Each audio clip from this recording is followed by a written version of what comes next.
सर्वत्र नमस्कार। सशक्त नारी ग्रुप के सौजन्य छस बह तो बे समस्त समाज की तरफ यह आवाहन कर वनकस कि 10 सितंबर बादर पे जोन पच 8 दह लल दद वोहर वोत तो यमुक आयोजन यमिक समारोह वारियन जायन कलेक्टिवली सामूहिक हिसाबस मज वारियन शहरन मज मनावने यन सह रोज 8 पे 10 सितंबर तान। लल दद यह जन 14वीं सदी हज कशिर संत कवित्री रोजम तो यमिस कशिर जबान हज गोडनिच कवित्री या कवि वनहोस आसनुक श्रेय प्राप्त छु। लल दद कशिर शैविज्मच सो अहम कड़ी यम सात सह पारान छिन पत आचार्य अभिनव गुप्त या आचार्य वसु गुप्त पारान तो हेकान कंपेरेटिव स्टडी तिहज करित तो लगभग युहद थॉट प्रोसेस हिशी असमज यमन कत तान हिशर तिकाज शिव सन्जै भूमि तो लल दद सठा परम भक्त सिद्ध योगिनी रोजमज भगवान शिव सन्ज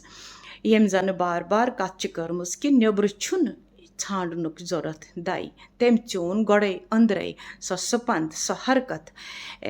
सो दाई सुंद अंदरे आसन तम अंदर अचनच कत कर्म सच वनान चै दीव गरतस तो धरतीस रजक चै दीव दित क्रंजन प्राण चै दीव ठन रुस्तु वजक कुस जान दीव चोन परिमान तम भगवानस वोनमुत चान यम जन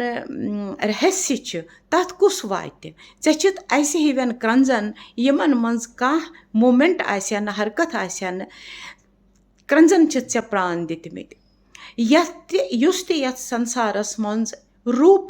कुन शक्ल हिंदिस फॉर्मस मज तथ मज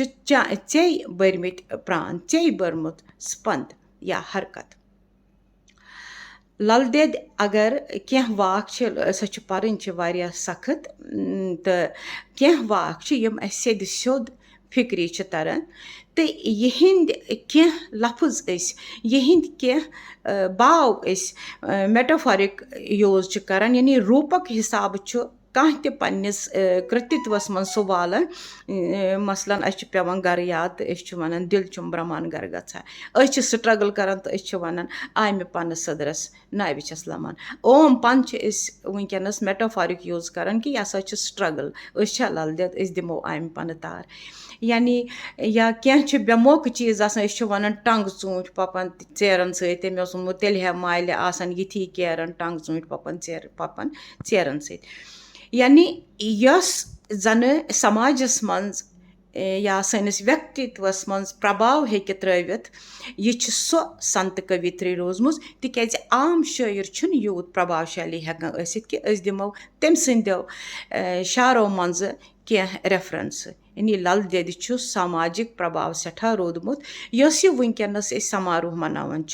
अम खुद जान साधन कहीं कनेक्ट गसनुक पन्न रूट्सन सत तो यह पन्न रूट्सन हज या पन आगुर यतनस कम आगर पे वुजान सोरे जानकारी नव पुय तान या वनकन जवान पुय तानत युवा पीढ़ी तान वातनानुक अम खुद बोड़ साधन कहीं तो